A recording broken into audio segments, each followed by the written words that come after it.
जब भी फर्टिलिटी की इश्यूज आते हैं तो मेल पार्टनर जो होता है इससे कई दिनों तक तो वो अनअवेयर ही होता है, उसको पता ही नहीं होती कोई सारी चीज़ें।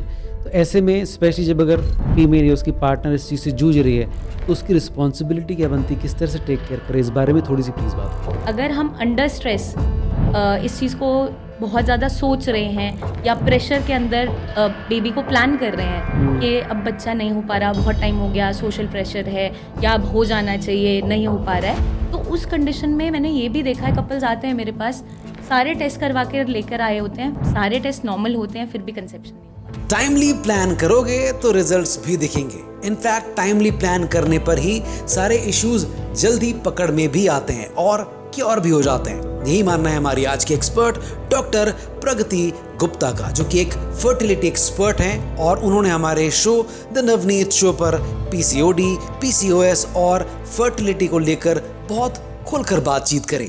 कि जब एक मेल अल्कोहल लेता है या स्मोक करता है और एक फीमेल लेती है, ज़्यादा किसकी बॉडी इफेक्ट होती है? तो हमें क्या करना है कि अगर आपकी मेंस्ट्रुअल साइकिल रेगुलर भी है तो हमें ट्राई ये करना होता है कि अगर आपकी टाइमली मैरिज हो चुकी है तो विद इन ईयर्स आप चीज़ों को प्लान करना स्टार्ट करो as per your comfort. Couples का कंफर्ट रहता है तो आप अपनी चीज़ों को समझते हुए, अपनी बॉडी को रेडी करते हुए बेबी प्लान करना स्टार्ट कर सकते हो टाइम।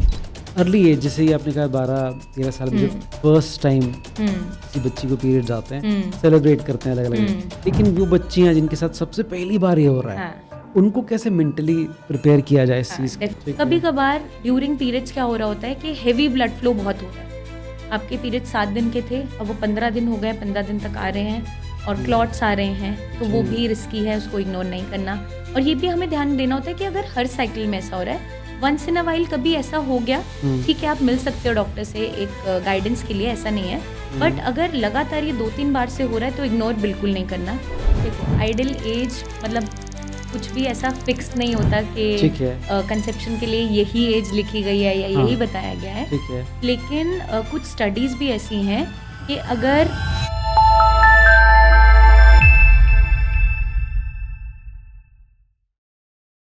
मेरा सबसे पहला क्वेश्चन ही यही आता है कि ये जो फर्टिलिटी के इश्यूज जो हैं वो लगातार बढ़ रहे हैं लड़कियों में, क्या रीजंस हैं इसके पीछे?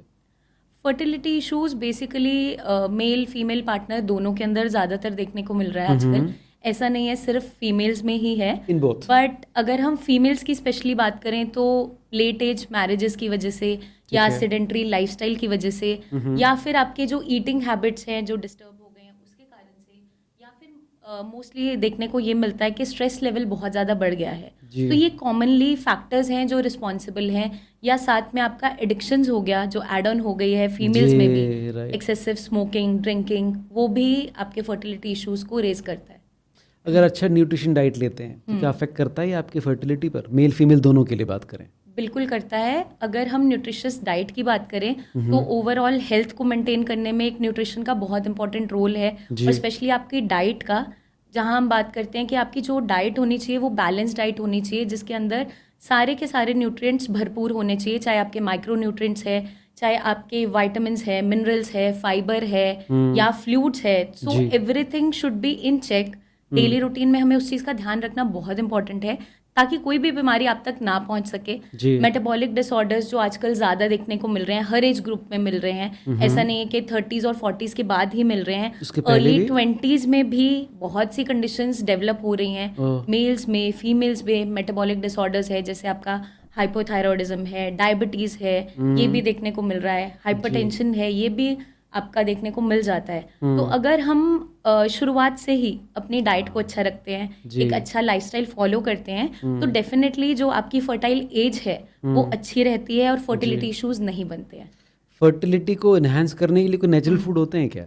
नेचुरल फूड्स हैं बिल्कुल जो फर्टिलिटी को एनहांस करते हैं। डाइट के अंदर बहुत सी ऐसी चीज़ें हैं जो आप ऐड ऑन कर सकते हो, जैसे जो लोग वेजिटेरियंस हैं स्पेशली, वो nuts and seeds add on कर सकते हैं अपनी डाइट के अंदर, जैसे बादाम, अखरोट है, भिगो के खा सकते हैं, फिग्स हैं, उसे भिगो के खा सकते हैं या वैसे भी खा सकते हो। बट स्पेशली ड्यूरिंग समर्स ये चीज़ें थोड़ी गर्म होती है, तो आप सोक्ड ही लें तो ज़्यादा बेटर है। ये तो आपकी सारे नट्स हो गए। अब सीड्स की बात कर रहे हैं जो आजकल बहुत इन ट्रेंड चल रहा है। मैं उसी पे आ था कि फिर पर्टिकुलर कोई सीड है क्या?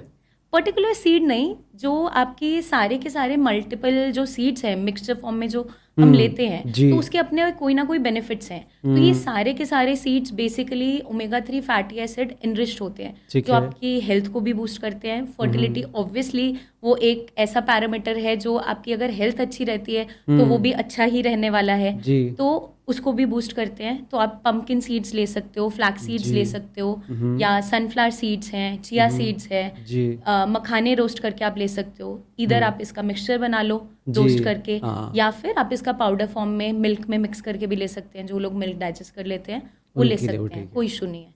तो ये आप ऐड ऑन कर सकते हैं अपनी डाइट में।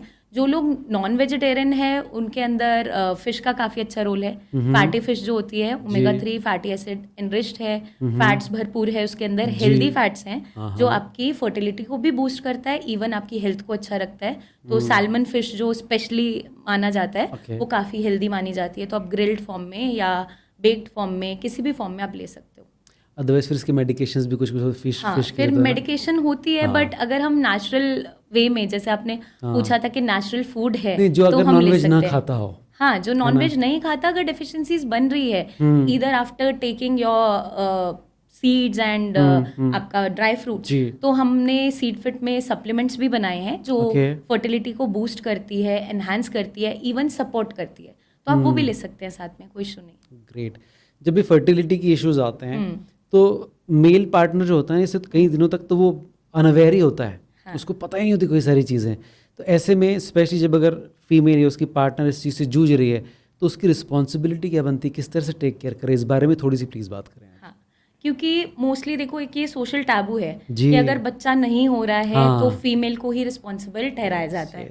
चाहे एक सोसाइटी के अंदर देखें या घर के अंदर देखें, फैमिली के अंदर देखें, तो पहले तो इवन टेस्ट भी नहीं होते थे कि मेल पार्टनर के कोई टेस्ट भी करवाए जाएं। सारे टेस्ट के थ्रू फीमेल्स जा रही होती थी, सारी बेयरिंग्स वो झेल रही होती थी कि कुछ भी अगर सुनना पड़ रहा है कि बच्चा नहीं हो रहा, तो या फिर फिजिकली बेयर कर रही हैं वो, या इमोशनली बेयर कर रही हैं, या हेल्थ इश्यूज भी बेयर कर रही हैं, तो सोली उन्हें रिस्पॉन्सिबल ठहराया जाता था। तो अब एटलीस्ट ये अवेयरनेस आ चुकी है, काफी हद तक आ रही है कि दोनों ही पार्टनर्स का हेल्दी होना बहुत इंपॉर्टेंट है। और कुछ केसेस मैंने ऐसे भी देखे हैं जहां पर मेल और फीमेल पार्टनर दोनों ही हेल्दी हैं बट फिर भी कंसेप्शन नहीं हो पा रहा। तो वहां पर एक जो पैरामीटर है वो है स्ट्रेस। अगर हम अंडर स्ट्रेस इस चीज़ को बहुत ज़्यादा सोच रहे हैं या प्रेशर के अंदर बेबी को प्लान कर रहे हैं कि अब बच्चा नहीं हो पा रहा, बहुत टाइम हो गया, सोशल प्रेशर है, या अब हो जाना चाहिए, नहीं हो पा रहा है, तो उस कंडीशन में मैंने ये भी देखा है, कपल्स आते हैं मेरे पास, सारे टेस्ट करवा के लेकर आए होते हैं, सारे टेस्ट नॉर्मल होते हैं, फिर भी कंसेप्शन नहीं हो पा रहा। तो मैं उन्हें यही समझाती हूँ, रिलैक्स करवाती हूँ और काउंसिल अप करती हूँ कि आपका मेंटली स्टेबल होना, मेंटली फिट होना, हेल्दी होना बहुत इंपॉर्टेंट है कंसेप्शन के लिए भी, क्योंकि अगर आप हेल्दी रहोगे तभी तो एक हेल्दी बेबी आगे आएगा। बट अगर आप ही हेल्दी नहीं है, इतने स्ट्रेस से आप बेयर कर रहे हो, इस दौरान आप कंसीव कर भी लेते हो तो भी मिसकैरेजेस हो जाते हैं, या कोई ना कोई अनॉमली बच्चे के अंदर आ जाती है। अगर मदर इतनी स्ट्रेसफुल कंडीशन में है, किसी को लड़का चाहिए, लड़का ही होना चाहिए, बट वो चीज़ हमें सोचना ज़रूरी है कि एक हेल्दी बेबी अगर हम चाहते हैं तो आपका खुद से हेल्दी रहना बहुत इंपॉर्टेंट है। जी, हम जिस शहर में बैठे हैं वो दिल्ली है और गुड़गांव है, क्या अभी भी इस तरह के केसेस आते हैं जहाँ पर फैमिली प्रेशर होता है कि बच्चा लड़का ही होना चाहिए? बिल्कुल, देखो ये चीज़ें देखने को अभी भी मिल जाती हैं। बहुत से आपने केसेस सुने भी होंगे कि आईवीएफ सरोगेसी में या आईवीएफ के केसेस में लोग इसलिए भी जाना चाहते हैं, क्योंकि मैंने एक आईवीएफ स्पेशलिस्ट का ही पॉडकास्ट एक बार सुना था। अच्छा। तो वो खुद ये कह रही थी कि श्योरिटी लोग मांगते हैं कि अगर हम आईवीएफ के थ्रू मैम जा रहे हैं तो लड़का होना चाहिए, बट ऐसा पॉसिबल नहीं होता डायरेक्टली, क्योंकि वो आपके स्पर्म पे डिपेंड करता है, कि फ्यूजन के दौरान डिपेंड करता है कि आपके कैसे जीन्स आगे जा रहे हैं, और बेबी गर्ल या बेबी बॉय वो जेंडर डिसाइड हो पाता है। तो वो आपके हाथ में नहीं है, वो भगवान के हाथ में है और साइंस के हाथ में है कि क्या होने वाला है। बट इट्स इम्पॉर्टेंट कि जो भी बच्चा आपको मिले वो हेल्दी हो, क्योंकि हम डेली प्रैक्टिस में बहुत से ऐसे केसेस देखते हैं, बच्चे देखते हैं जिनको बहुत सी छोटी एजेस में ऑटोइम्यून डिजीजेस हो रहे हैं, क्योंकि मदर स्ट्रेस में रही है ड्यूरिंग प्रेगनेंसी कि लड़का होना चाहिए, घर वालों का पूरा स्ट्रेस था, आप यही खाओगे, आप इसी तरीके से चीज़ों को फॉलो करोगे क्योंकि ऐसा करने से लड़का होता है। तो ये मिथ्स अभी भी चलते हैं, ऐसा नहीं है। ग्रेजुअली इंडिया जैसे जैसे हम अवेयरनेस फैलाते रहेंगे, होपफुली ओवर द इयर्स ये चीज़ शायद खत्म होती चली जाएगी। जी, वेट लॉस को लेकर भी आजकल दीवानापन है। वेट लॉस को लेकर लगातार लड़कियां बहुत काम कर रही होती हैं अपने शरीर पर। क्या ये भी कहीं ना कहीं इन फ्यूचर प्रॉब्लम क्रिएट करता है फर्टिलिटी के लिए? देखो, वेट लॉस करना गलत चीज़ नहीं है, बट अगर आप ओवर वेट हो तो ये इम्पॉर्टेंट है। आपको ज़रूरी क्या है, फिटनेस पे काम करना।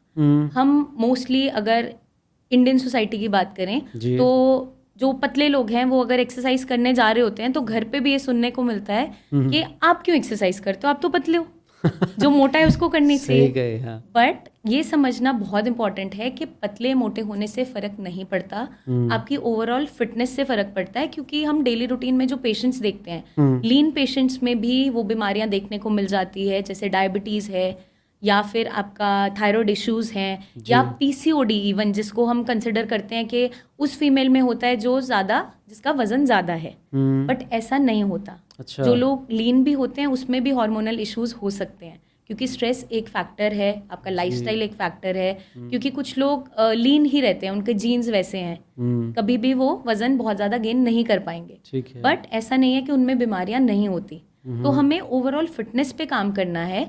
वेट लॉस जहाँ इम्पॉर्टेंट है, जैसे कोई ओवर वेट है, उसका वजन नॉर्मल उसके पैरामीटर से ऊपर है, तो वहाँ पे डेफिनेटली वेट लॉस करना इम्पॉर्टेंट है।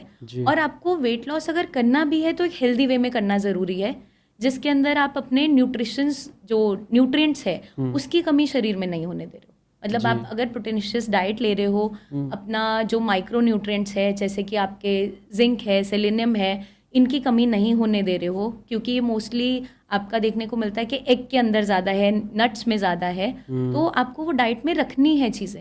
अगर आप खाना कम कर रहे हो या एक्सरसाइज ज़्यादा कर रहे हो, उस दौरान आपको ध्यान रखना है कि आप फटीग में नहीं जा रहे हो, क्योंकि आपकी बॉडी अगर फटीग में जाएगी या क्रैश डाइटिंग जो लोग करते हैं वहाँ पे फर्टिलिटी इश्यूज देखने को मिलते हैं, मेल और फीमेल दोनों में ही। क्योंकि जहाँ क्रैश डाइट करती है फीमेल, वहाँ पे उनकी मेंस्ट्रुअल साइकिल डिस्टर्ब होनी स्टार्ट हो जाती है, और जहाँ मेल्स करते हैं क्रैश डाइटिंग, वहाँ पे उनका सीधा इम्पैक्ट आता है उनके स्पर्म काउंट पे। तो वो इश्यूज आने लगते हैं। इसलिए कहा जाता है कि क्रैश डाइट नहीं करना आपने, आप हेल्दी वे में एक्सरसाइज करो, स्विमिंग करो, रनिंग करो, जॉगिंग करो, व्हाटसोएवर यू लाइक, जो फिटनेस के लिए आप कर रहे हो।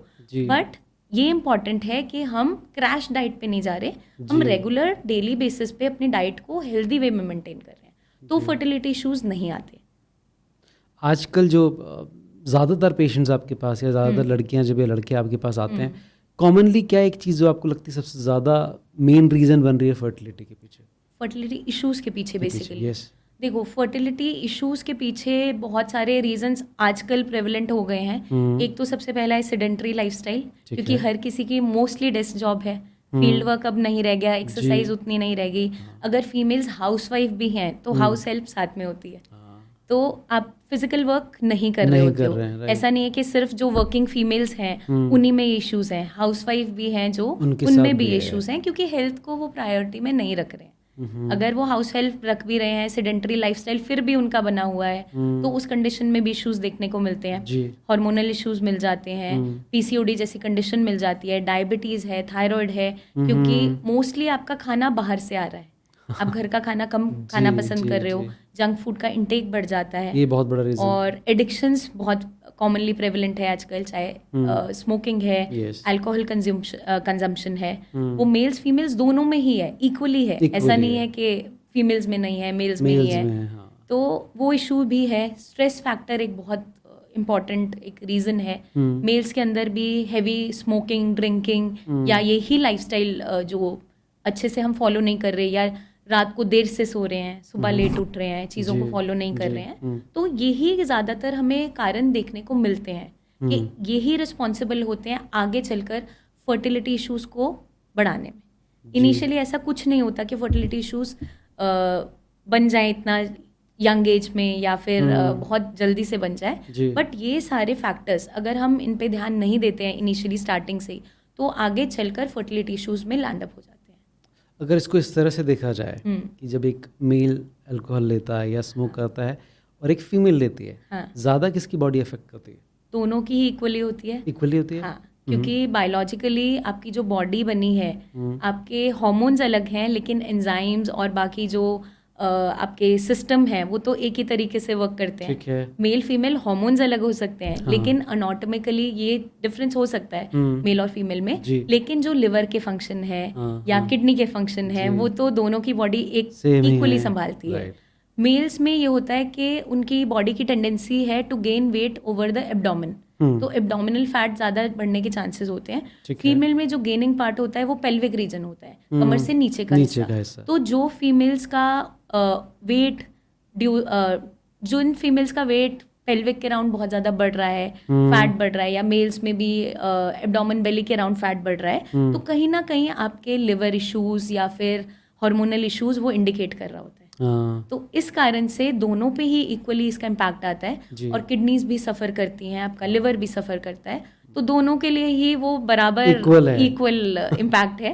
तो उससे हमें दूर ही रहना है। ओकेजनली अगर आप कर रहे हो, पार्टी में जा रहे हो, दैट इज़ ओके, वो भी लिमिट में, बट ये नहीं कि हैबिचुअल फॉर्म में हम उस चीज़ को ले रहे हैं। पर लिमिट में एक्चुअली कुछ होता नहीं है मेरे ख्याल से। लिमिट में वही है ना, फिर हैबिट धीरे धीरे ये एडिक्शन में कन्वर्ट हो जाती है। हैबिट से वो एडिक्शन तक पहुंचने का जो सफर है वो कोई डिसाइड नहीं कर पाता, और ना उस पर रोक लगा पाता है। इसीलिए जितना अवॉइड करें उतना अच्छा है हमारे। ठीक बात है। अच्छा, जब किसी फीमेल में थकावट या उसको वीकनेस अगर लग रही है, क्या कहीं ये सिग्नल है कि उसको शायद आगे चलकर फर्टिलिटी इश्यूज हो सकते हैं? देखो, डिपेंड करता है कि किस एज में ये सिम्टम्स आ रहे हैं। ओके। क्योंकि एज टू एज चीज़ें वेरी करती है, बट हमारी रिप्रोडक्टिव एज जो हम बेसिकली मानते हैं, जो आइडियली देखा जाता है, वो 20 to 40 का विंडो है, 20 से 40 साल। वो भी मोस्टली बिफोर 35 हम और ज़्यादा उसको अच्छा काउंट करते हैं, क्योंकि आजकल अर्ली मेनोपॉज होना स्टार्ट हो जाता है। 35 to 40 में कुछ फीमेल्स में तो मेनोपॉज हो चुका होता है, मतलब पीरियड्स बंद ही हो जाते हैं। तो 20 से जो 35 की विंडो है वो मोस्ट फर्टाइल एज मानी जाती है। तो उस दौरान अगर फीमेल्स में थकावट बन रही है, वीकनेस फील कर रही हैं, या फिर मसल क्रैम्प्स बहुत ज़्यादा आ रहे हैं, तो कई सारे इश्यूज हो सकते हैं। हार्मोनल इश्यूज भी हो सकते हैं, कुछ न्यूट्रिएंट्स की कमी भी हो सकती है। तो हम कैसे चेक कर सकते हैं? आप अपना ब्लड इन्वेस्टिगेशन करवा सकते हो, उसमें आप अपना कंप्लीट ब्लड काउंट चेक करवा सकते हैं कि प्लेटलेट्स डाउन तो नहीं है, हीमोग्लोबिन कम तो नहीं है, फीमेल अनीमिक तो नहीं है, और साथ के साथ हार्मोनल एसे करवा सकते हैं, जिसमें उसके हार्मोन्स का एग्जैक्ट आपको पता चलता है कि जो भी आपके हार्मोन्स हैं वो इन चेक हैं या नहीं है। तो बहुत से हार्मोन्स रिस्पॉन्सिबल होते हैं। कई बार विटामिन डी कम है, B12 कम है, तो भी वीकनेस, थकावट होती है। मल्टीपल पैरामीटर्स है, या आप खाना अच्छे से नहीं खा पा रहे हो, या स्ट्रेस बहुत ज़्यादा है, नींद नहीं आ रही, तो कई सारे रीजंस हैं। तो हम इसको रूल आउट कर सकते हैं रूटीन चेकअप के साथ, और अपने डॉक्टर से गाइडेंस लेते हुए। आप इस चीज़ को मतलब इग्नोर नहीं करना। अगर ये फ्रीक्वेंटली हो रहा है, कभी कभार हो रहा है, ड्यूरिंग पीरियड्स हो रहा है, पीरियड्स के कुछ दिन पहले हो रहा है, दैट इज कम्प्लीटली ओके, क्योंकि वो एक साइकिल इस तरीके से चलती है। बट अगर उसके बावजूद भी ऐसा रोज ही बन रहा है, तो definitely something is wrong with in, तो आपको चेक करना बहुत इंपॉर्टेंट है। कूल। आपने मेंस्ट्रुएशन की बात की। मेंस्ट्रुएशन साइकिल भी कहीं ना कहीं एक इंडिकेशन होता है इस चीज़ को लेकर कि अगर आपकी साइकिल प्रॉपर है तो पॉसिबिलिटी कि आप नॉर्मली कंसीव कर सकते हैं। देखो, मेंस्ट्रुअल साइकिल अगर रेगुलर है तो चांसेस बढ़ जाते हैं जी आपका कंसेप्शन के। बट कई बार मेंस्ट्रुअल साइकिल रेगुलर होने के बावजूद भी कंसेप्शन नहीं हो पा रहा होता है, क्योंकि एग की क्वालिटी डिटेरियोरेट हो रही होती है, एग रिजर्व कम हो रहा होता है एजिंग के साथ। जैसे नॉर्मल एजिंग प्रोसेस है, तो एक एज के बाद आपकी बॉडी का हर एक ऑर्गन एजिंग की तरफ बढ़ता है। मतलब जैसे अगर हम किडनीज की बात करें फॉर एग्जांपल, उसकी फिल्ट्रेशन कैपेसिटी भी एज के साथ साथ कम होती चली जाती है। तो वो हम GFR का टेस्ट करते हैं, उसमें हमें पता चलता है कि वो एज के साथ अब कम काम कर रहा है, अदर दैन आपका कोई डिजीज हो। वैसे ही आपका एग्जैक्टली फर्टाइल विंडो भी है या फर्टिलिटी भी है, कि एजिंग के साथ साथ उस पर कुछ ना कुछ डिप्लीशन की वो तरफ जा रहा होता है, या कोई इश्यूज आ सकते हैं। तो हमें क्या करना है कि अगर आपकी मेंस्ट्रुअल साइकिल रेगुलर भी है, तो हमें ट्राई ये करना होता है कि अगर आपकी टाइमली मैरिज हो चुकी है, तो विद इन ईयर्स आप चीज़ों को प्लान करना स्टार्ट करो as per your comfort. Couples का कंफर्ट रहता है, तो आप अपनी चीज़ों को समझते हुए, अपनी बॉडी को रेडी करते हुए बेबी प्लान करना स्टार्ट कर सकते हो टाइमली। अगर जहाँ हम बात करते हैं लेट मैरिजेस की, वहाँ पे तो चीज़ें डिफरेंट हो जाती है, डिफिकल्ट भी हो जाती है। बट ऐसा नहीं है कि उसके बाद भी कंसेप्शन नहीं हो पा रहा होता है। हाँ। अगर आप शुरुआत से ही, आप मान लीजिए आप करियर ओरिएंटेड ज़्यादा हैं, वर्किंग फीमेल्स हैं, या आप कोई ऐसी पढ़ाई कर रहे हो जिसमें ऑब्वियसली आपकी एज ज़्यादा निकल गई है, सही बात है। तो ऐसा नहीं है कि वहाँ पे आप अपना पेरेंटहुड का एक्सपीरियंस एम्ब्रेस नहीं कर सकते हो। आपको बस शुरुआत से अपनी हेल्थ पे ध्यान देना है। अगर आप अपनी फिटनेस पे ध्यान शुरू से दोगे, जी। अर्ली एडोलेसेंस से ही उस चीज़ को अगर सोच लेते हो, समझ लेते हो और हेल्दी लाइफ मेंटेन करते हो, तो कंसेप्शन मुश्किल नहीं होता। तो ये मैंने अपनी प्रैक्टिस में देख लिया जी। कि आपको बस अपनी फिटनेस पे ध्यान रखना है, उन चीज़ों को जो आपकी फिटनेस को हैम्पर कर रही है उनसे दूर रहना है, और स्ट्रेस से तो कोसों दूर रहना है। तो मैनेजमेंट इंपॉर्टेंट है स्ट्रेस का। हर किसी को स्ट्रेस है लाइफ में, बट मैनेजमेंट करना है अच्छे से। तो अगर हम वो चीज़ फॉलो करते हैं तो फर्टिलिटी इश्यूज नहीं आते। अब जिनकी मेंस्ट्रुअल साइकिल इरेगुलर होती है, बहुत सी फीमेल्स होती हैं जिनकी मेंस्ट्रुअल साइकिल बहुत इरेगुलर होती है। 1 महीना पीरियड्स आए, 1-2 महीना स्किप हुआ, फिर पीरियड्स आ रहे हैं, या 6 महीने में पीरियड्स आ रहे हैं। तो PCOD या हार्मोनल इश्यूज ज़्यादातर ऐसे फीमेल्स में देखने को मिल जाते हैं। ठीक है। बट ऐसा भी नहीं होता कि हाँ। जिनमें आपका ये इश्यूज हैं वो कंसीव नहीं कर पा रही होती। अच्छा। बहुत से एग्जाम्पल्स हमारे पास हैं कि उनमें PCOD भी था, इरेगुलर मेंसेस भी थे, उसके लेकिन बावजूद, जो जब भी उनके पीरियड्स आए उस दौरान उन्होंने फिर कंसीव कर लिया। तो एक हेल्दी साइकिल जब भी आ जाती है और ओव्यूलेशन अच्छे से हो गया, एग रिजर्व अच्छा था, तो वो कंसेप्शन के लिए रेडी होती है बॉडी। तो ऐसा नहीं है। ये सारी चीजें ऊपर वाला शायद अपने हिसाब से चला रहा होता है। हाँ, तो डेस्टिनी भी है आपकी, Destiny भी आपका होती है, लक भी है luck उसमें भी है, इम्पोर्टेंट, right. क्योंकि जैसा मैंने आपको बताया था कि कई बार रिपोर्ट्स भी नॉर्मल होती है लेकिन फिर भी प्रेगनेंसी नहीं हो पा रही होती है। हाँ। तो वो तो ऑब्वियसली है ही, जी। बट आपकी बॉडी भी चीज़ों को रेगुलेट करती है। मेरे ख्याल से एक टाइम पर जैसे एक समय तक आपके पेरेंट आपकी देखभाल करते हैं, आपकी हेल्थ को लेकर, आपकी फूड लाइफ स्टाइल, लेकिन उसके बाद आपको खुद को भी अपने ऊपर काम करना होता है। बिल्कुल करना दैट होता इज़ है। Very important. अगर आप अपनी बॉडी के सिग्नल्स को नहीं समझोगे, वो कुछ ना कुछ इशारे दिखा रही देती होती है होगी, हाँ। अगर आपको कोई तकलीफ बन रही है। हम इग्नोर करते हैं, हम उस चीज़ को निगलेक्ट करते हैं, और कॉम्प्लिकेशन जब तैयार हो जाती है तब हमें समझ में आता है कि कुछ हो गया है। तो कई सारे ऐसे early warning science and symptom होते हैं जी। फीमेल बॉडी में जो पहले से वो दिखा रही होती है हाँ। कि अगर आपकी मेंसेस इरेगुलर होने लग गए हैं, या फिर खुल के पीरियड्स नहीं आ रहे, 1-2 दिन के लिए पीरियड्स आ रहे हैं, जो आपका 6-7 डेज का साइकिल होना चाहिए था वो नहीं आ रहा है, जी। फ्लो प्रॉपर नहीं आ रहा, स्पॉटिंग हो रही है, जी। तो कहीं ना कहीं डेफिनेटली आपकी बॉडी में कुछ ऐसा चल रहा है जिसके कारण से वो हैम्पर हो रहे हैं। तो एक फीमेल की जो आप कह लीजिए कि उसकी हेल्थ का जो एक रिपोर्ट कार्ड है, जी। वो एक अच्छा मेंस्ट्रुअल साइकिल है डेफिनेटली। हाँ। तो हेल्दी होना बहुत इंपॉर्टेंट है उसके लिए। और एक घर के बच्चों को, स्पेशली लड़कों को, पुरुषों को इस चीज़ को कैसे समझना चाहिए कि वो उस दौरान अपने घर की महिलाओं को सही तरीके से रिस्पेक्ट करे, उनको हेल्प करे। हाँ बिल्कुल। देखो, पहले तो ये चीज़ बहुत छुप के जी।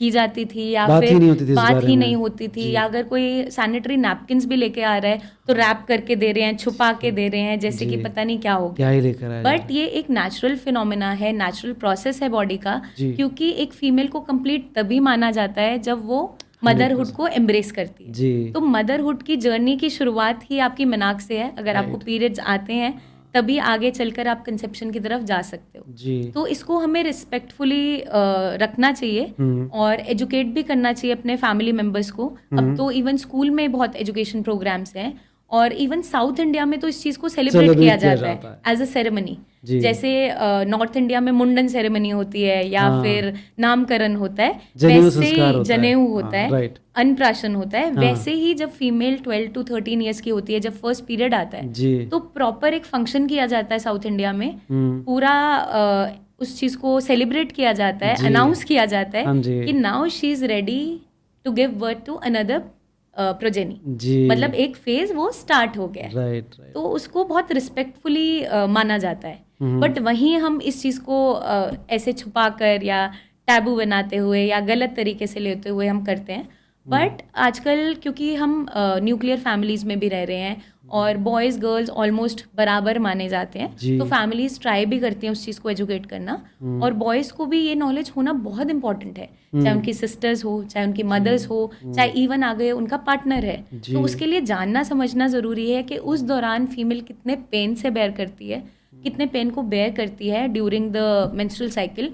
अगर मम्मी उस टाइम खाना नहीं बना के दे पा रही या आप पे गुस्सा ज़्यादा कर रही है तो आपको वापस से नहीं चिल्लाना है, क्योंकि वो बहुत ज़्यादा पेन से गुजर रही हैं, चाहे क्रैम्पिंग हो रहा है या उठ नहीं पा रही। कुछ लोगों में बहुत ज़्यादा डिस्मेनोरिया होता है, वॉमिटिंग हो जाती है, खाना नहीं खा पाते, ज़मीन पे लेट जाती हैं फीमेल्स, इतना पेनफुल होता है। तो आपको वहाँ पे उनकी हेल्प करनी है, उनको आप हॉट बैग एक दे दो और कुछ उनके लिए आप या तो काढ़ा बना के दे सकते हो, जैसे अजवाइन का काढ़ा बना के दे दिया, या उनके लिए आप मेडिसिन ले आए, या थोड़ा सा अपना काम उस दिन के लिए खुद कर लिया और उन्हें सपोर्ट किया, क्योंकि उस दौरान सपोर्ट की नीड होती है एक फीमेल को। वो 4-5 डेज होते हैं जिसमें उसे सपोर्ट की नीड है, otherwise through out the month वो आपके लिए सारा काम करती हैं और कभी कंप्लेन नहीं करती हैं। बट उस दौरान अगर आप हेल्प कर देते हो तो आपका रिलेशनशिप भी अच्छा रहता है, अगर पार्टनर की बात करें, और डेफिनेटली अगर मदर है, सिस्टर है, उनकी भी हेल्प हो जाती है।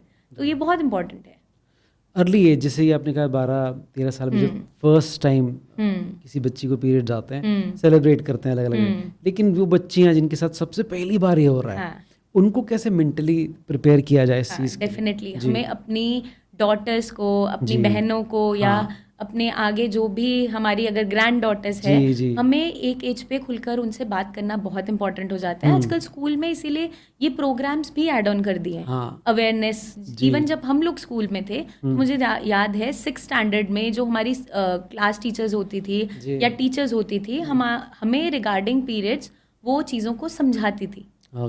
तो उस दौरान क्या होता था, मोस्टली चाहे कॉन्वेंट स्कूल था, बट बॉयज को बाहर निकाल दिया जाता था क्लास से। तो अब वो चीज़ नहीं होनी चाहिए, कॉमनली लिया जाता है, कॉमनली वो सेशन लेना चाहिए। और इक्वली उस चीज़ को समझाना बहुत इंपॉर्टेंट है, क्योंकि दोनों के लिए ही वो इम्पोर्टेंट है, ज़रूरी है। बट उस टाइम तक भी वो चीज़ें वैसी थी कि टैबू था उस टाइम भी। हाँ, टैबू था। चाहे स्कूल में एजुकेशन थी, कॉन्वेंट स्कूल्स थे, कोएड स्कूल्स थे, फिर भी मुझे ध्यान है कि गर्ल्स की अलग से क्लास ली जाती थी और बॉयज़ फिर बाद में जाके पूछते थे, मैम ने क्या बोला बताओ।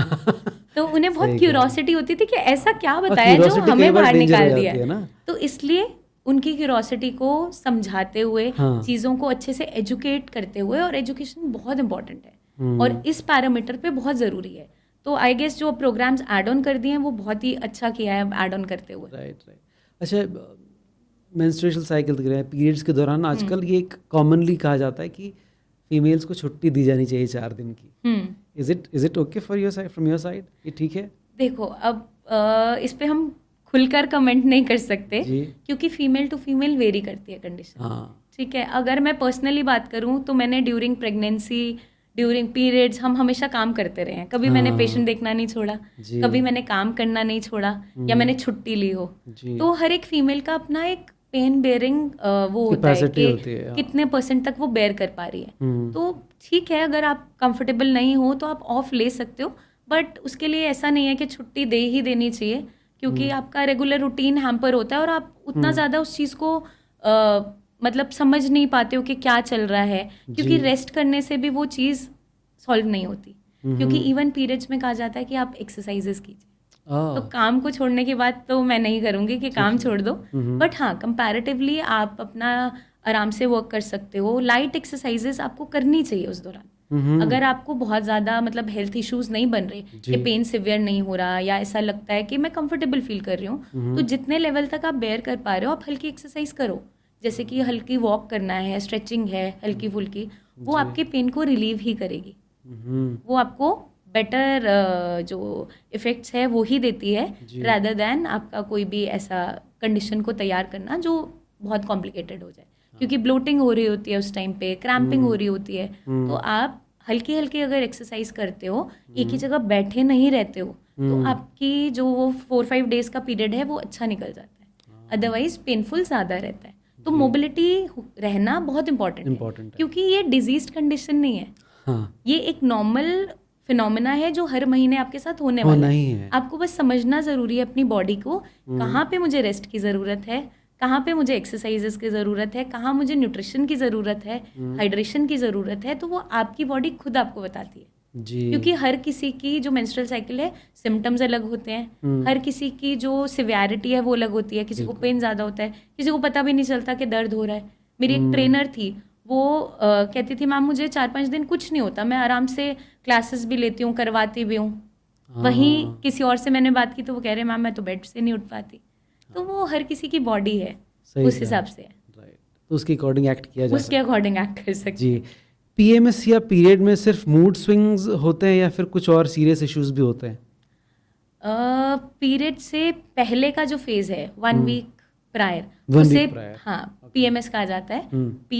ये जो आपका पीएमएस Pre, फेज है हाँ। प्री मेंस्ट्रुअल सिंड्रोम कहा जाता है ठीक इसे है। बेसिकली। हाँ। तो इसमें बेसिकली क्या होता है, आपकी बॉडी अब मेंस्ट्रुएशन के लिए रेडी हो रही है, आपकी यूट्राइस जो लाइनिंग है वो शेड ऑफ हो रही है, ठीक तो है। आपकी बॉडी में ना उससे just 1 week prior 10 days prior female to female vary करता है कि उनका साइकिल कैसा चलता है, तो चेंजेस आ रहे होते हैं, हार्मोनल चेंजेस चल रहे होते हैं, फीमेल्स इरिटेबल हो जाती है, मूड स्विंग्स हो रहे होते हैं, कुछ में वो बिल्कुल शांत हो जाएगी, डिप्रेसिव हो जाएगी, कुछ में चिड़चिड़ी हो जाती हैं, गुस्सा कर रही होती हैं, घर वालों पे चिल्ला रही होती हैं, जी। तो पार्टनर भी समझ नहीं पा रहा होता है कि अचानक से ये क्या हो गया है, या बच्चे भी सोच रहे होते हैं कि मम्मी इतना चिल्ला क्यों रही है, जी। बट उनकी बॉडी में कुछ चीज़ें चल रही होती है उस दौरान, उनकी बॉडी में थकावट हो रही होती है, कुछ लोगों को हेडेक बहुत बन रहा होता है, 2-3 दिन पहले प्रायर माइग्रेन वाले सिम्टम्स आते हैं ड्यूरिंग, वैसे उन्हें माइग्रेन नहीं होता लेकिन मेंस्ट्रुअल साइकिल के प्रायर उन्हें हाँ। ये बनता है, तो कुछ ना कुछ इश्यूज चल रहे होते हैं जिसके रहते ये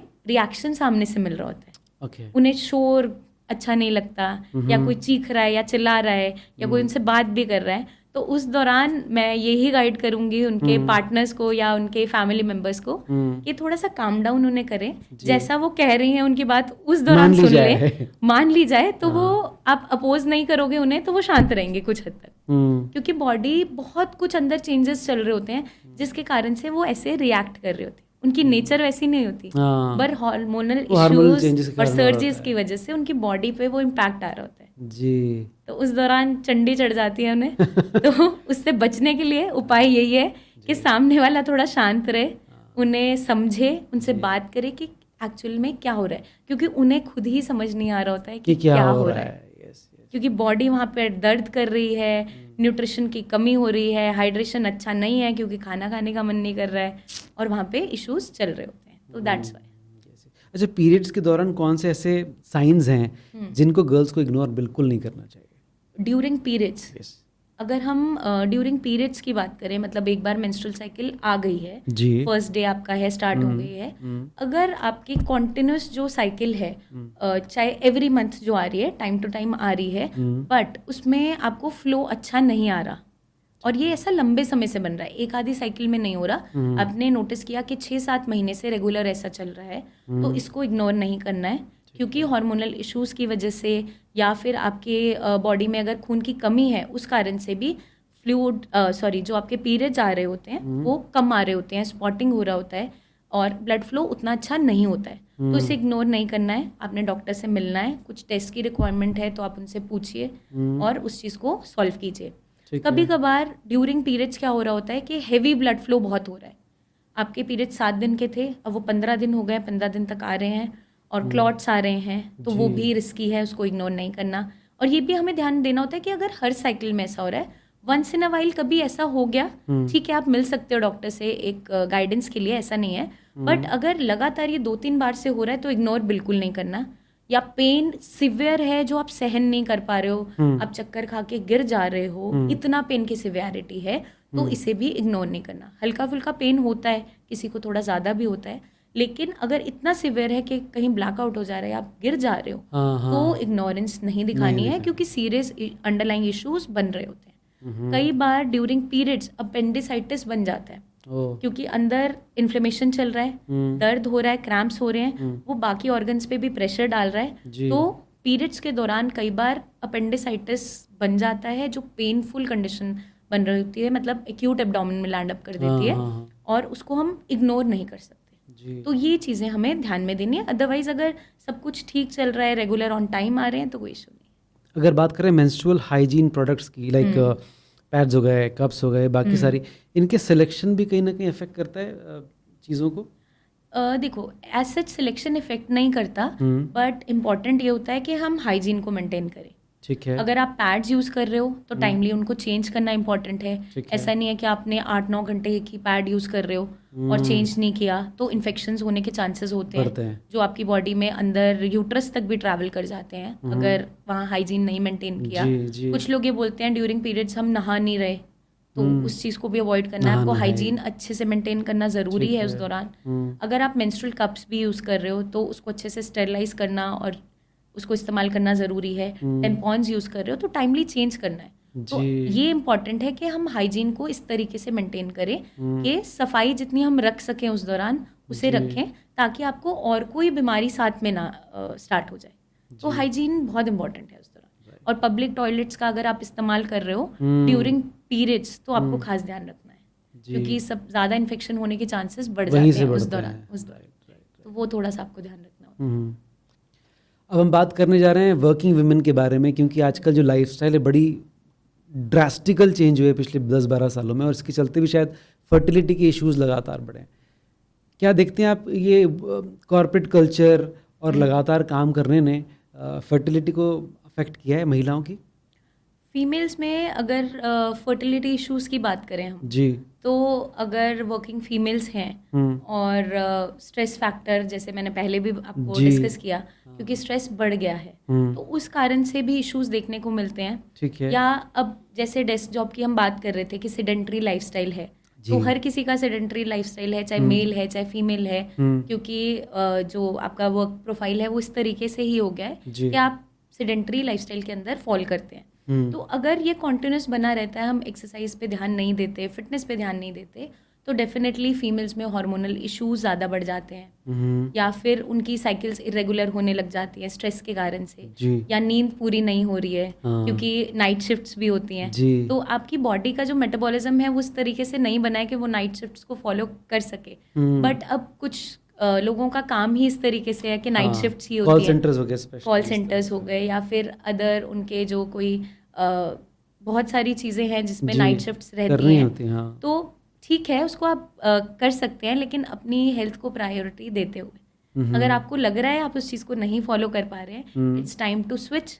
आप बेटर ऑप्शन के लिए स्विच हमेशा कर सकते हो, क्योंकि हेल्थ इज़ वेल्थ, उससे बढ़ के कुछ नहीं है। क्योंकि हम जो भी कुछ कर रहे हैं एट द एंड अपनी आगे लाइफ को बेटर बनाने के लिए कर रहे हैं, लेकिन अगर हेल्थ ही नहीं है, उसको हमने स्टेक पे रख दिया तो कोई फायदा नहीं, मतलब कोई फायदा नहीं है। तो उस चीज़ को हमें थोड़ा सा बैलेंस करते हुए चलना है। काम करने को मैं मना नहीं कर रही कि आप काम छोड़ दो, डेफिनेटली आपका वो पैशन है, अगर उसको फॉलो करो, बट स्ट्रेस को मैनेज करते हुए आप मेडिटेशन करो, योगा करो, या आप अपनी हॉबीज़ को ज़रूर फॉलो करो। अपने ऊपर 1 घंटा ज़रूर निकालो, मतलब डेली रूटीन में अपने आप को टाइम ज़रूर दो। तो अगर हम इन चीज़ों को फॉलो करते हैं तो फर्टिलिटी इश्यूज़ या हेल्थ इश्यूज़ कुछ भी नहीं आएंगे, अगर हम इन चीज़ों को कोप अप करते हुए चलते हैं। अगर बात करें लेट नाइट्स की या स्ट्रेस की या मील स्किप करने वाली चीज़ें, ये बहुत बड़ा प्रॉब्लम क्रिएट करते हैं इसमें।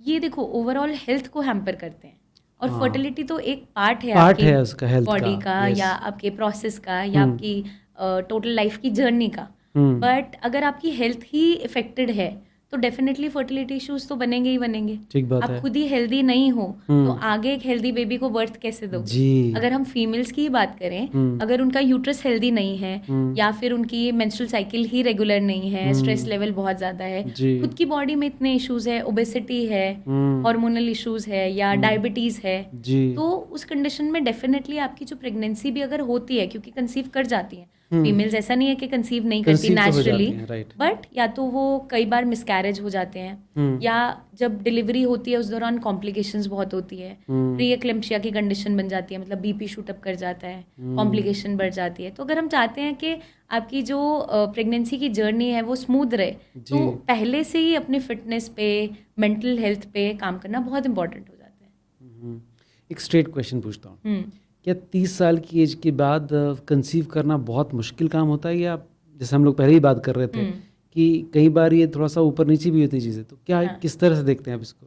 देखो, आइडियल एज मतलब कुछ भी ऐसा फिक्स नहीं होता कि कंसेप्शन के लिए यही एज लिखी गई है या यही बताया गया है। ठीक है। लेकिन कुछ स्टडीज़ भी ऐसी हैं कि अगर आपका बिफोर 30 फर्स्ट चाइल्ड हो जाता है, तो उस दौरान अगर आप ब्रेस्ट फीड अच्छे से कर देते हो तो आपके जो ब्रेस्ट कैंसर है उसके रिस्क काफी हद तक कवर हो जाते हैं, चांसेस कम हो जाते हैं। तो ऐसी काफी सारे आर्टिकल्स हैं, स्टडीज हैं, तो उसमें यही कहा जाता है कि plan your first kid before your 30। But अब मान लीजिए किसी की शादी ही तब तक नहीं 30 हुई तक है, नहीं हुई है। पोस्ट 30 वो मैरिज प्लान कर रहे हैं अपनी जो कि आजकल बहुत कॉमन हो गया है। हाँ कॉमन है, बहुत जी। कॉमन है, मेल्स में फीमेल्स में लेट मैरिजेस बहुत जी। कॉमन है।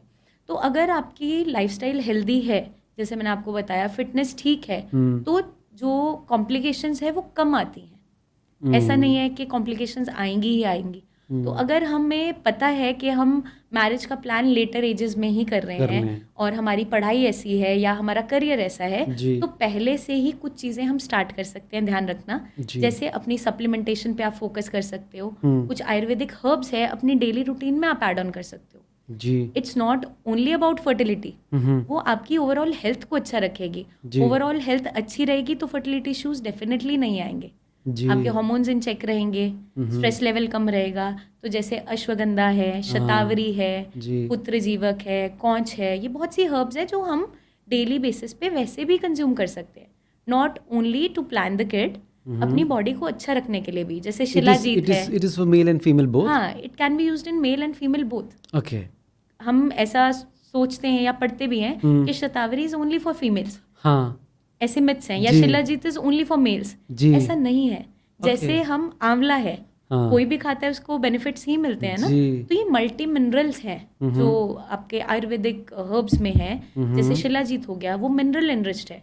तो जैसे आप सप्लीमेंट खाते हो कोई भी, उसी तरीके से काम वो करता है। तो मेल फीमेल दोनों में, क्योंकि आजकल तो बहुत आपने देखा भी होगा शिलाजीत को लोग बहुत प्रमोट कर रहे हैं, लेकिन एक फिक्स्ड रेशो में लेना इंपॉर्टेंट होता है। तो इसीलिए हमने सीड फिट में सप्लीमेंट्स भी बनाए हैं जो आपकी ओवरऑल फर्टिलिटी को भी बूस्ट करते हैं और ओवरऑल हेल्थ को भी अच्छा रखते हैं। तो आप ये लेना अगर स्टार्टिंग से ही शुरू कर देते हो, क्योंकि आपको पता है कि आगे चलकर ये इश्यूज देखने को मिल सकते हैं, तो उसमें कोई भी साइड इफेक्ट्स नहीं है, कोई भी परेशानी नहीं है, क्योंकि एज अ सप्लीमेंट ये काम करते हैं। तो जैसे हम विटामिन डी, B12 के सप्लीमेंट्स लेते हैं, उसी तरीके से आप ले सकते हो। ये आपको हेल्दी ही रखेंगे और आपकी बॉडी को अच्छे से रिजुवनेट रखेंगे, ताकि एजिंग का प्रोसेस भी जो है वो स्लो डाउन हो जाए। आपकी कोई ऐसे रिजल्ट्स या सक्सेस स्टोरीज हैं जो कि आप हमारे साथ शेयर कर सकती हैं? बिल्कुल हैं हमारे पास सक्सेस स्टोरीज, ठीक है। और पेशेंट्स की ही वो स्टोरीज हैं। तो हमारे कपल थे जो पेशेंट थे, उन्होंने 5 इयर्स काफ़ी ज़्यादा ट्राई किया कंसीव करने का, कंसीव नहीं कर पा रहे थे। अब उन्होंने नेचुरली कंसीव कर लिया है with the help of supplements जो हमने उन्हें गाइडेंस दिया था, डाइट प्लान दिया था, लाइफस्टाइल में चेंजेस करने के लिए कहा था। तो अब उन्होंने कंसीव कर लिया है। तो वो हमारे लिए बहुत ही एक पॉजिटिव रिस्पॉन्स भी होता है और अच्छा भी फील होता है कि हम जो चीज़ करना चाह रहे हैं वो मदद उन्हें दे पा रहे हैं। राइट। अच्छा, अगर हम ये पूछें कि कितने समय तक वेट करना चाहिए कि नॉर्मली नेचुरली कंसीव हो जाए, और उसके बाद फिर ऐसा लगता है कि this is the time period, ये चला गया, now I should go to doctor? ठीक है, देखो इसमें टाइम फ्रेम जो बेसिकली मतलब हम बात करते हैं, तो अगर हम बात करें, अगर आप 1 ईयर से ट्राई कर रहे हो कंसीव करने का, ईदर आफ्टर अनप्रोटेक्टेड अगर हम 1 ईयर से ट्राई कर रहे हैं either after having unprotected sex, तब भी कंसेप्शन नहीं हो रहा है, तो हम उसको इनफर्टिलिटी में काउंट करते हैं। बट उन्होंने मेक श्योर कि 1 ईयर तक उन्होंने ट्राई किया हो कंसेप्शन के लिए जी। तो वो फेज, उसके बाद उसे हम इनफर्टाइल के अंदर काउंट करते हैं। और तब भी हमें टेस्ट करवाने चाहिए कि क्या इशू आ रहा है बेसिकली, क्योंकि कई बार हम IVF पे जाने से पहले चीज़ों को मेकआउट ही नहीं कर पा रहे होते कि चल क्या रहा है। नेचुरल कंसेप्शन नहीं हुआ 1 साल तक और हम सीधा स्विच कर जाते हैं IVF की तरफ।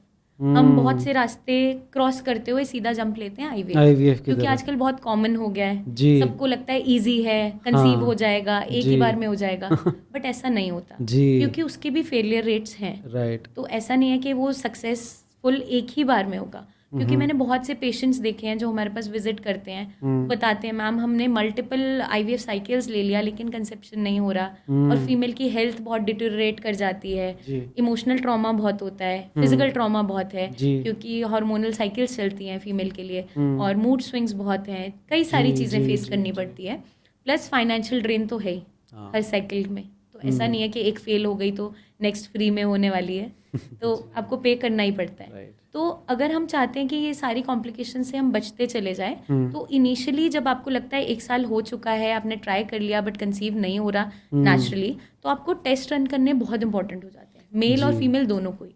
वहाँ पे बहुत इंपॉर्टेंट हो जाता है, क्योंकि कई बार फीमेल में कुछ इश्यूज बन रहे होते हैं, उनकी फेलोपियन ट्यूब के अंदर ब्लॉकेज है, बट वो पता ही नहीं चल रहा होता है कि ऐसा कुछ है। तो उसके लिए टेस्ट करवाने ज़रूरी है, आपका अल्ट्रासाउंड होना ज़रूरी है, आपका एक HSG करके टेस्ट होता है वो करना ज़रूरी है। वो एक आपका अल्ट्रासाउंड और एक्सरे की तरह ही होता है कि जिसमें पता चलता है कि अंदर कोई ब्लॉकेज तो नहीं है, वो पेटेंट है।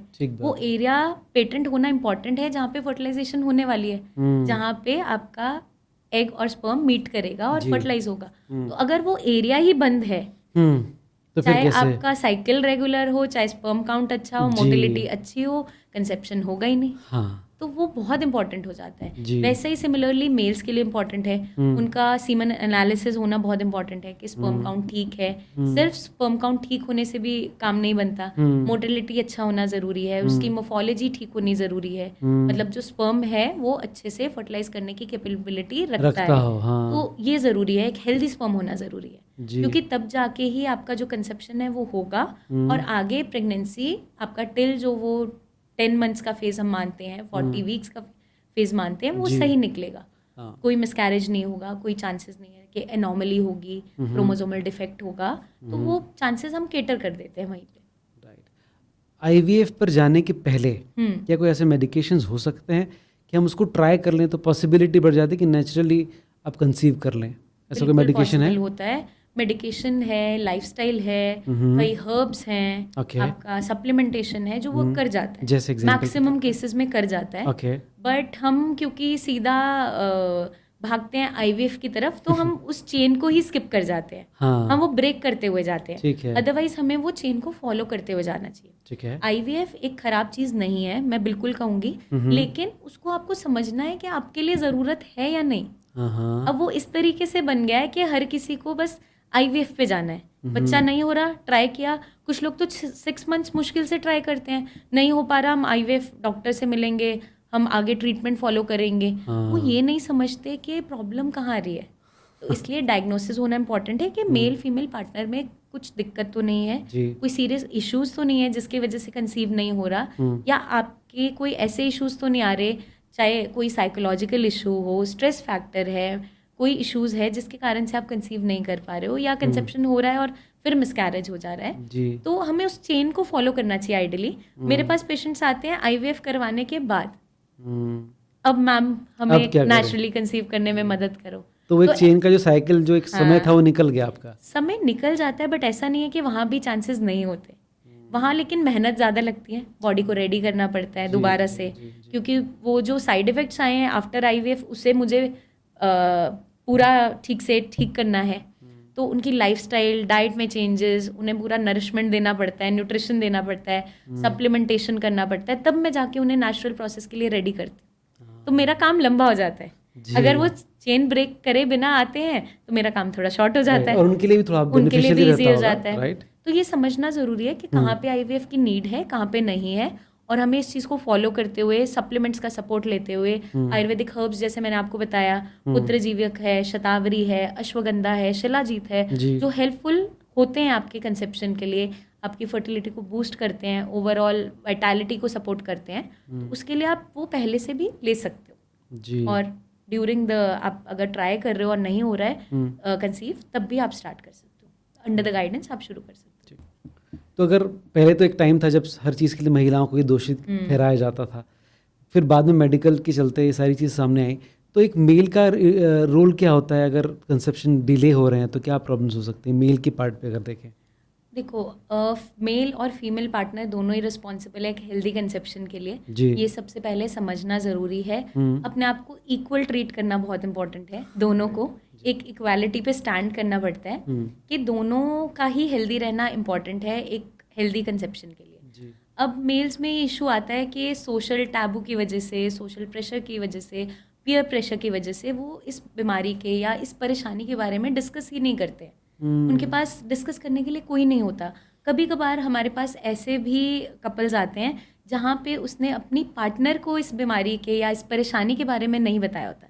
तो आप इस चीज़ को समझो कि कितना बड़ा टैबू है कि वो खुलकर अपने पार्टनर से तक नहीं बात कर पा रहा। तो उनके लिए हम बहुत अच्छे से काउंसिल करते हैं, उन्हें इस चीज़ को समझाते हैं कि अगर ऐसे कोई इश्यूज हैं वो सॉल्व हो सकते हैं, आपको इतना स्ट्रेस नहीं लेना, जी आपको इस चीज़ को सॉल्व करना इम्पॉर्टेंट है।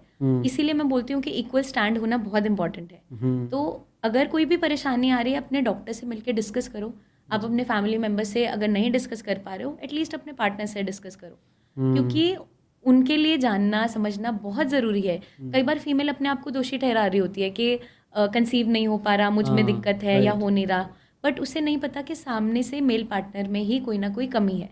अगर वो कमी आ भी रही है तो उसको सॉल्व कीजिए। यहाँ ये समझना ज़रूरी है कि पेरेंट्स बनने के लिए आपको एक इक्वल प्लेटफॉर्म पे आना पड़ेगा, हाँ। तभी आप एक बेबी को रेस कर पाओगे और एक हेल्दी प्रेगनेंसी भी प्लान कर पाओगे।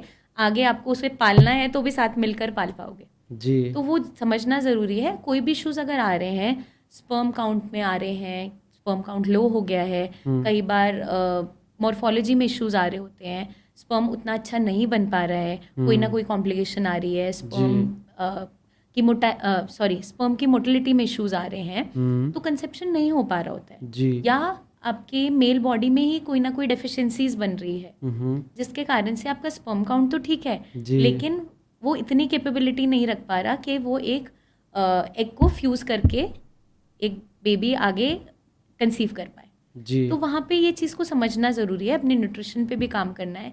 इस बीमारी के बारे में, हम बीमारी नहीं कहेंगे, इस कंडीशन के बारे में बात करना बहुत ज़रूरी है, कम्युनिकेट करना बहुत ज़रूरी है। अगर आप कंफर्टेबल नहीं हो घर वालों से बात करने के लिए, तो आप अपने डॉक्टर से इसके बारे में डिस्कस कीजिए, खुल के बात कीजिए, क्योंकि अगर हम खुलकर बात ही नहीं कर पा रहे, कहीं ना कहीं वो ट्रॉमा कॉज कर रहा होता है, वो स्ट्रेस कॉज कर रहा होता है, और ड्यूरिंग इंटरकोर्स भी परफॉर्मेंस प्रेशर के रहते हुए आपको ऐसी कंडीशंस बन रही होती है जैसे इरेक्टाइल डिसफंक्शन, जबकि आपकी बॉडी में कोई भी ऐसी कंडीशन नहीं थी जिसके कारण से वो बने साइकोलॉजिकली, लेकिन इम्पैक्ट आ रहा होता है। तो इसलिए इस इशू को सॉल्व करना बहुत ज़रूरी हो जाता है। जी, स्पर्म की हेल्थ को ठीक करने के लिए कुछ विटामिन्स हो सकते हैं जो लिए जा सकते हैं? हाँ, बिल्कुल लिए जा सकते हैं। सबसे पहले तो आप अपने खाने से चीज़ों को पूरा कर सकते हो, ठीक है, क्योंकि डाइट एक ऐसी चीज़ है जो आपके हर एक इशू को सॉल्व भी करती है और लेकर भी आती है परेशानी को। अगर हम हेल्दी तरीके से खाना नहीं खा रहे तो वो बीमारी बनाएगी। अगर हम हेल्दी ईटिंग कर रहे हैं, उसमें भी न्यूट्रिएंट्स की कमी नहीं हो रही है, आपके माइक्रो न्यूट्रिएंट्स भरपूर हैं, जिंक हो गया, सेलेनियम हो गया, या आपका विटामिन डी है, B12 है, बाकी भी बहुत सारे विटामिन्स हैं, आयरन है, वो आपकी बॉडी में अगर भरपूर जा रहा है तो आपकी स्पर्म हेल्थ को वो अच्छा रखने वाला है। तो आप अपने खाने से पूरा कर सकते हो, जैसे हमने सीड्स का, नट्स का बात किया था, या आपका वेजिटेबल्स हो गया, ग्रीन लीफी वेजिटेबल्स है, फ्रूट्स है, फाइबर है, प्रोटीन है, दालें हो गया, लेग्यूम्स हो गया, नॉन वेजिटेरियन जो है उसमें चिकन हो सकता है, एग वाइट हो सकता है, या आपका फिश हो सकता है, जितने भी लीन मीट है, लीन प्रोटीन है, वो आप ले सकते हो, चाहे एनिमल ओरिजिन से हो। सबसे इम्पॉर्टेंट है आपका गट का हेल्दी होना।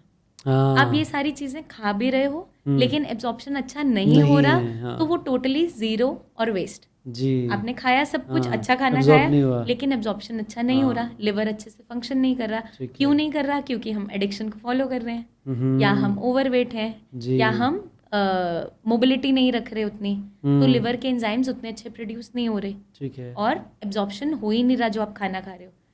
तो आपको इश्यूज आते हैं, या तो कॉन्स्टिपेशन बनती है, या लूज मोशन बनती है, या फिर मोशन स्टिकी आती है जो कॉमनली देखने को मिलता है। तो वो सारे आपके माल एब्जॉर्प्शन के साइंस एंड सिम्टम्स होते हैं। तो अगर आपका गट हेल्दी रहेगा, वो कैसे रह सकता है?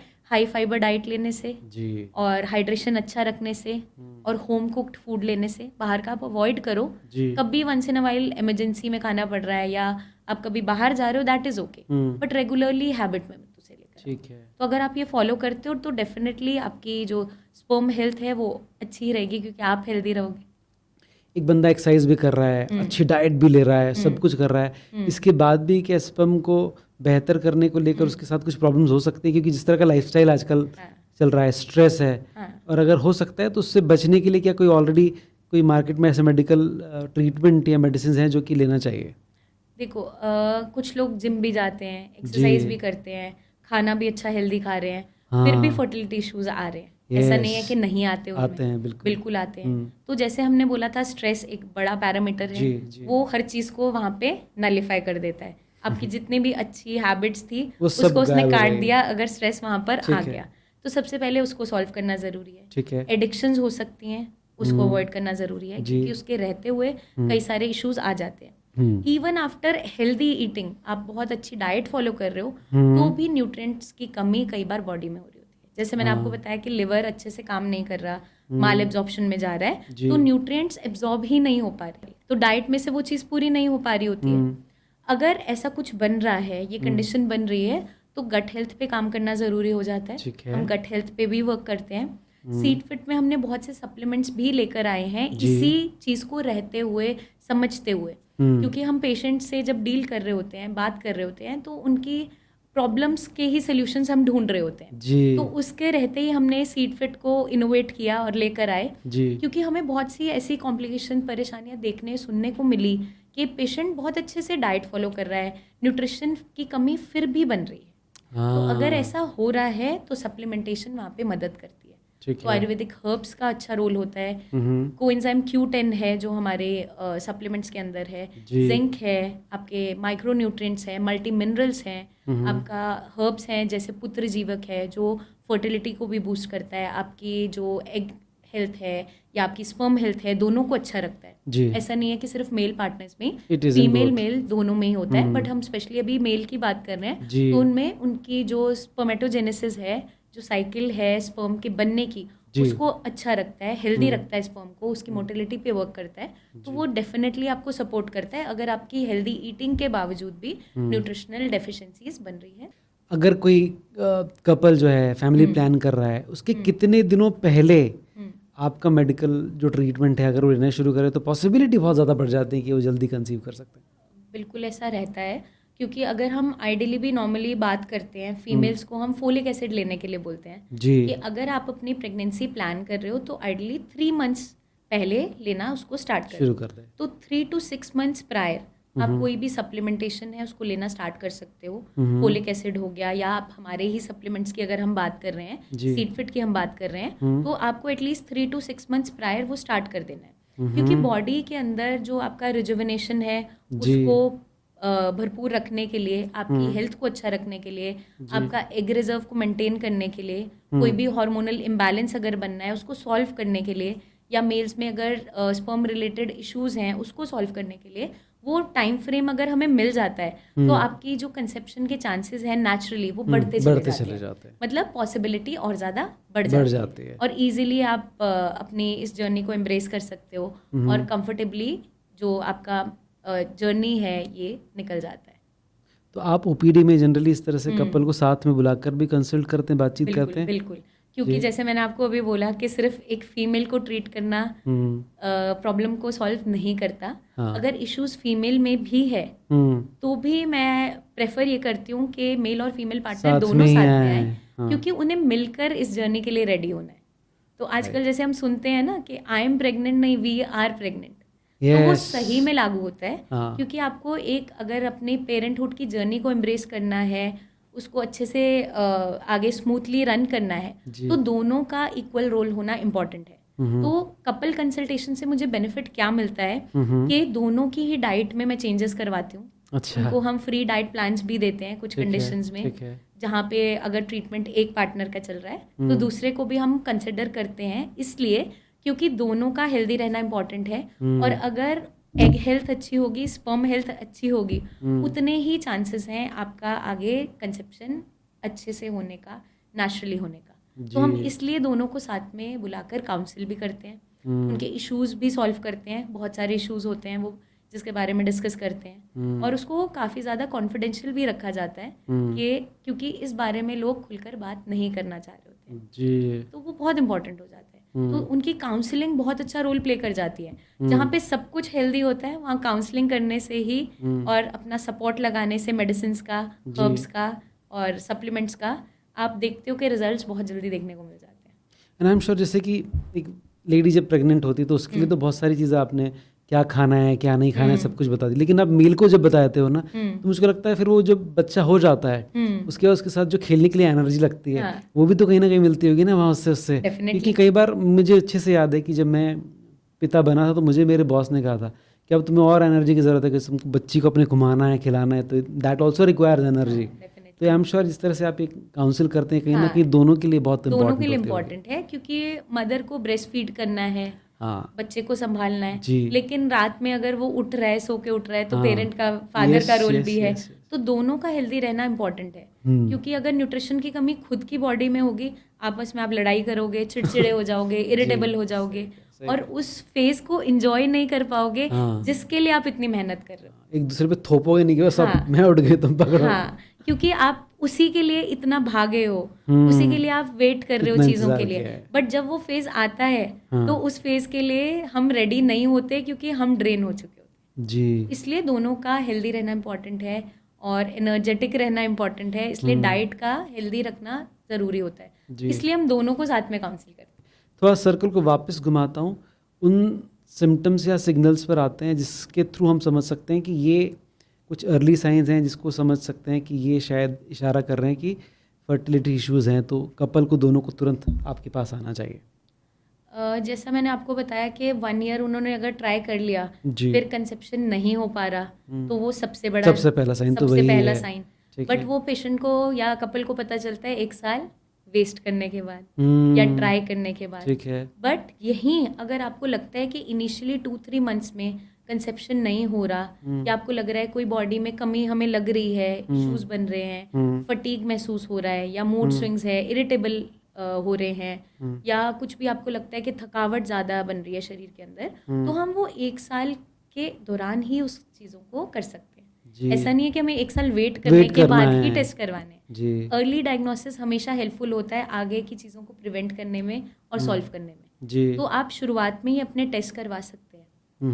जितने भी मैंने आपको हार्मोनल ऐसे बताया था, मेल्स के भी होते हैं हार्मोन टेस्ट, आपका सीमन एनालिसिस होता है मेन में, उनका भी अल्ट्रासाउंड होता है कि कोई इशू तो नहीं बन रहा है, या कोई ऐसे कॉम्प्लिकेशन तो नहीं आ रही है जिसके रहते हुए आपको कोई परेशानी आगे देखने को मिल रही है। और फीमेल्स में भी हो सकता है। तो ये सारे टेस्ट हमें इनिशियली डॉक्टर की गाइडेंस में उनसे मिलते हुए आप करवा सकते हैं। रूटीन चेकअप हो गया कि मिनरल्स और विटामिन्स की ही डेफिशिएंसीज हैं दोनों में, तो वो आप प्लान करने से पहले ही अगर करवा लेते हो तो आप उस पर वर्क कर पाते हो और उस चीज़ को सप्लीमेंट कर पाते हो, और वहीं वो प्रॉब्लम सॉल्व हो जाती है और जल्दी इजी कंसेप्शन हो जाती है। बड़ा रूप ले उसके पहले आप उसके ऊपर काम कर उस चुके पे हो, आप शुरुआत में ही काम कर सकते हो, तो वेट करने की ज़रूरत नहीं है।